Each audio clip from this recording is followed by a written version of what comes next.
all the other state officials and leaders of the party and all the religious leaders and all the invitees. I'm going to receive just on the other side, His Excellency the President of Central Africa, who is our guest for tomorrow. But I couldn't miss to come here and greet you, and Mama will be here. First of all, we remember last time we were here, we had one of our people, Siso Gwar. You remember that? She was with us here. The last breakfast. So I don't know what the protocol allows that we stand up and remember her.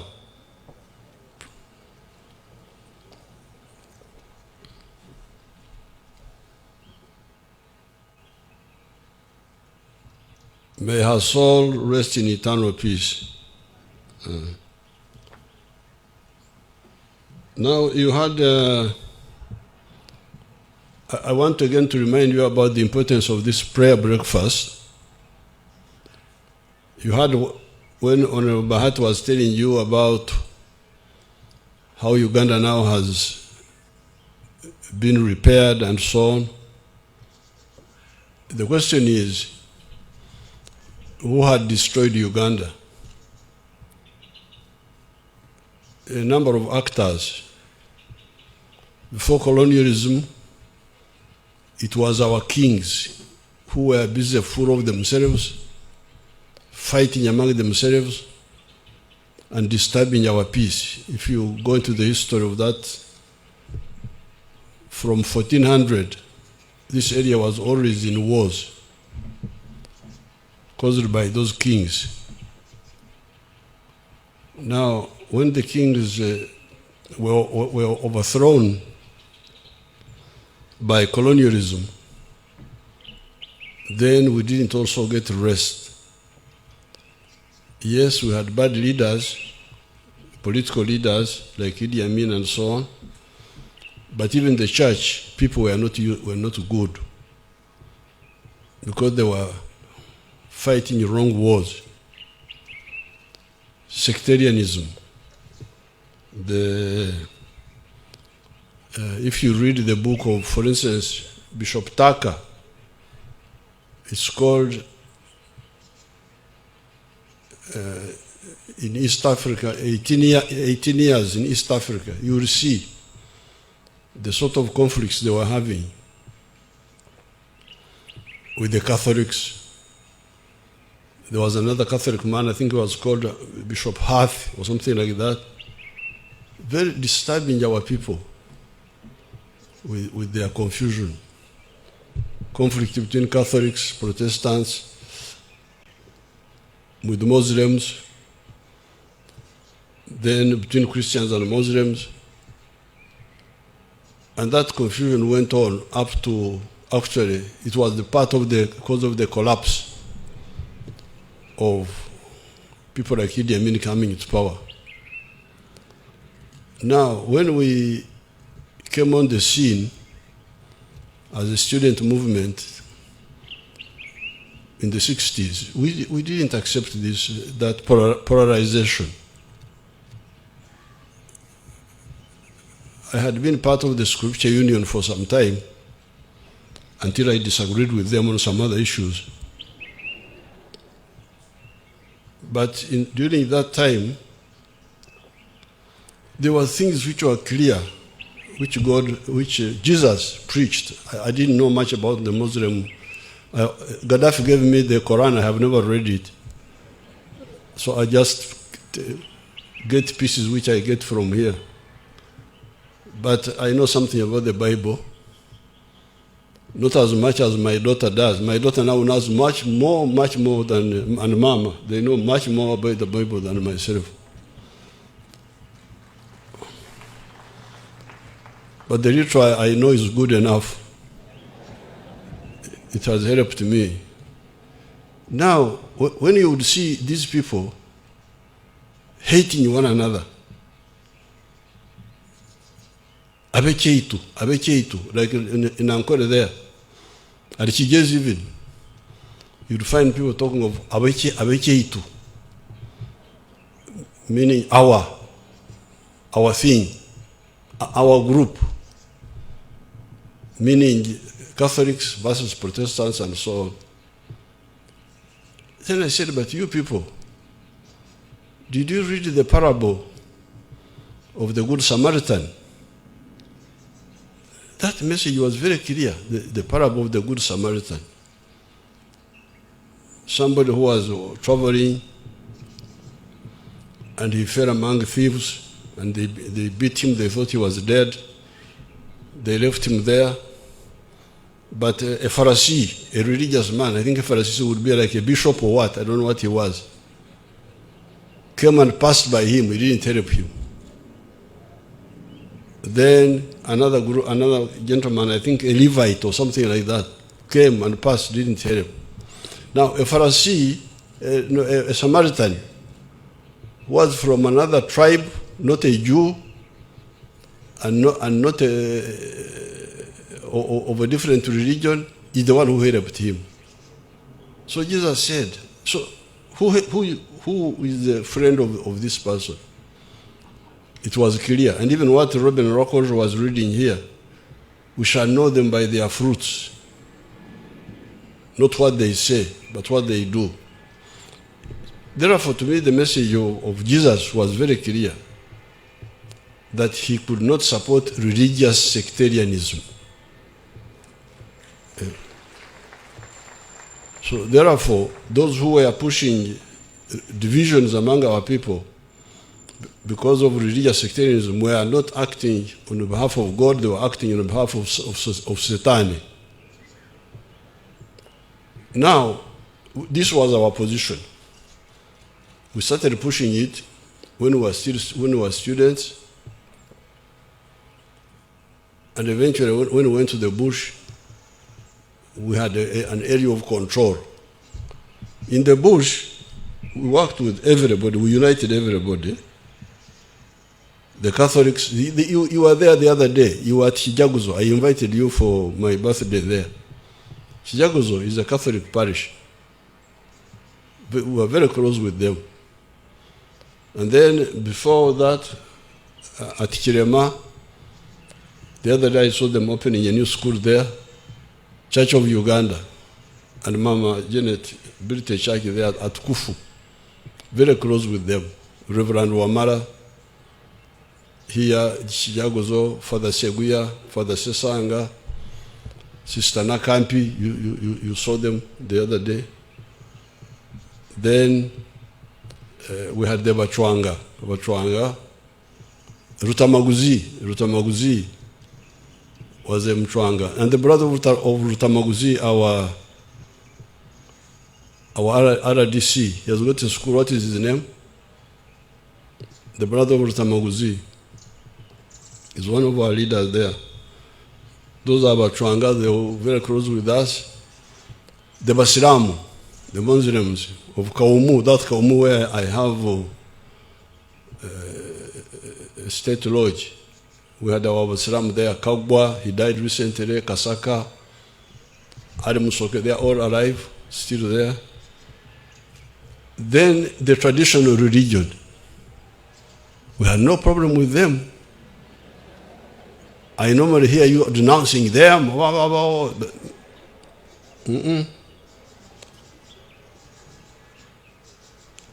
We had very good relationship with them.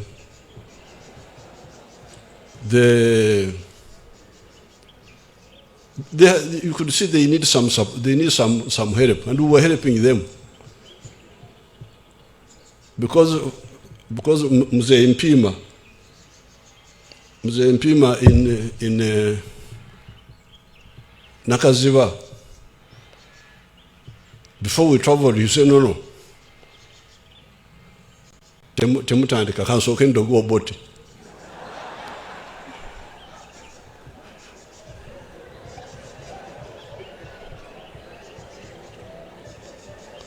So we sit down.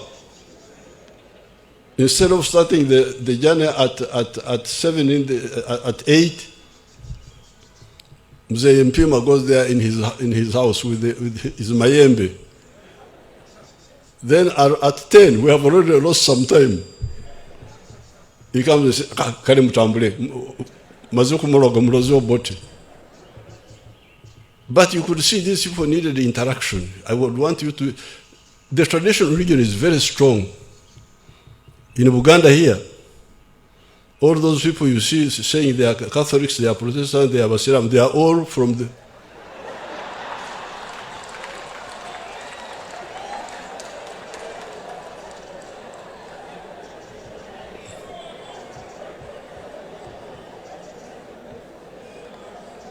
But for us, we are guiding them.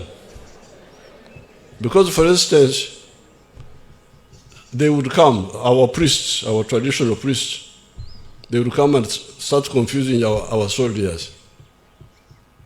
Nti bwokwata olumuli, esase teri kukwata. That if you hold a reed, the bullet will not catch you. So you see the soldiers, instead of carrying a gun, he's carrying a reed now. They were about, they could easily have turned our movement into a Rakwena type of so it was, Musu Sensaro. So we had to say, no, you people,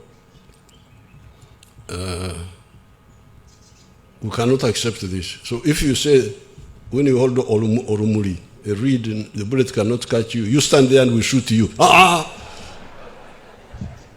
So then they leave that. And then one time they made me perform a ceremony myself. They slaughtered a chicken and I had to jump over it 3 times.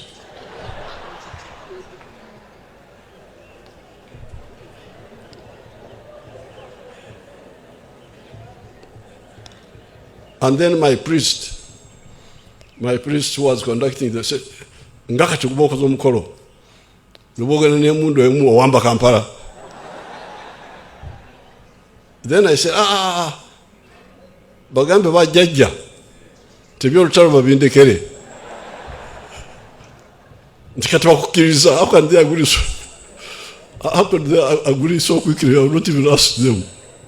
So, but you could see how when you, was it St. Paul who said, when I go to the Romans, I behave like a Roman?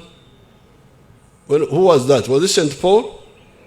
Yeah, you see how to get something positive out of people. These are people who just need information. We had our man Dodovico galimpitawa, amalogo galimpitawa, amayembe galimpitawa. Where would the charms pass me? I have bigger charms. That was his name. So then I saw him, he ran to sing when we withdrew from Semuto area. Say, Dodovico, what do you say? Ata amayembe gawade chi. Nti owange, nti amayembe tegamanyi mundu.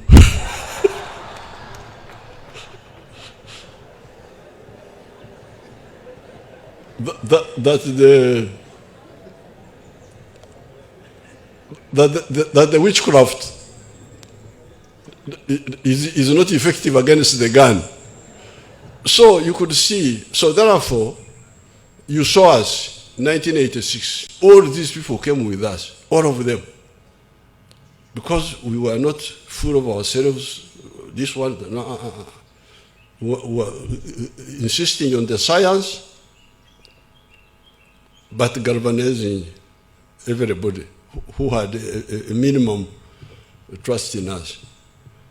Now, when we got here in the town, this is the ideology we brought to you, and you used it to build the LOCs and so on.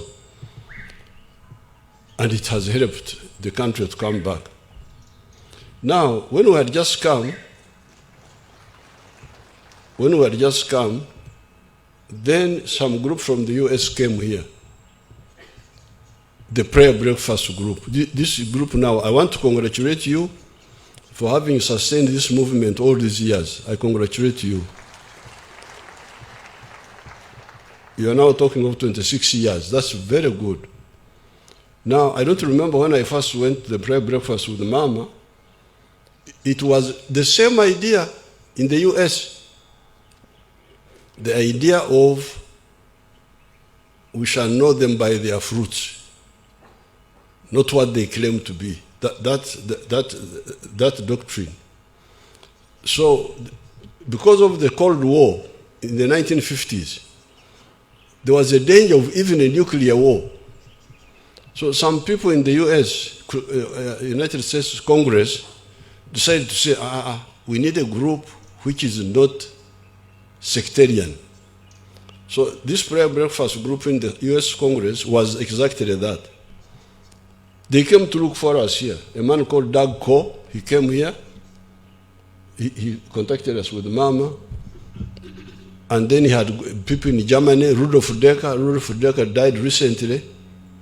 Then there were other people like Ostergater, different groups in Germany, in the US, and they were bringing people together across the denominational lines. The Christians of all types, the Hindus, the other people, the Buddhists, they didn't. They were the parable of the Good Samaritan, the one who does good things, irrespective of his background. So I would like to, I was actually talking with Mama. I was saying, yes, here the movement is growing. Our movement of prayer breakfast is growing. What happened to where we got it from? Of course, they didn't know that we had already started the same here in the bush. Theirs was started independently, but they were similar. I remember when I went with Mama, first time I went with the Cardinal Suvuga and Archbishop Yona Okoth. We went together to the prayer breakfast in the US. So therefore I congratulate you, and I want you to really get the spirit of the breakfast, not just the songs and so on, but the spirit. And then secondly, check what happened to the US. Do we need help? Can we go there and help them? Because I no longer hear anything from that group. The surviving person, Bahati, whom you can ask, I think he's still alive, Senator Grassley, he's an old man. He was in that group. So what happened to that prayer breakfast group in the US? It seems the other groups have taken over the whole place. You remember the other people whom we... What happened to that group? So therefore, I congratulate you, and I want you to really push the spirit of the prayer breakfast, which is the spirit of Ruwero. Because we were able to succeed in Ruwero because we brought everybody together around good things. Because God, like the Samaritan who saved the injured man, that's what God wants. What we do, not what we say, not what we appear to be, or where we belong, but what we do. So that spirit of Ruwero, which we came with to the town, and by coincidence, we found in the US, they had also started the same in the US Congress. I congratulate you for pushing it, but please get the gist of it and find out of curiosity. I want to know what happened to, is Mzee Rokasis here? Rokasis, you know Rokasis? He has been involved with Rudolf Decker in the US. Rudolf Decker died recently. So I congratulate you and I wish you good luck. Thank you very much. Your Excellency, as you leave, I want to tell you that the keynote speaker for today is the Apostle Isi, who is here with us. And then Her Excellency, the former Vice President of Liberia, Joel Taylor. They were both invited by the speaker, and they did a fantastic job at the Women's Forum yesterday. And we hope that before the day ends, we'll have some opportunity in this State House to take a few photos with them. Now that let's appreciate His Excellency the President's message and thank you. And he has never missed the National Prayer Breakfast since it was started here in Uganda. Friends, God is here with us, and we are going to run the program in a very short time. Mama, I want to thank you for sparing time to be with us once again.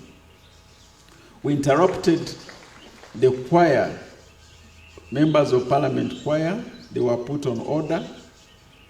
Now that the President has finished, I wanted to invite you so that we can complete that. Then we'll run through the prayers and then the speakers, and we close with the speech of the Right Honorable Speaker. Members of Parliament,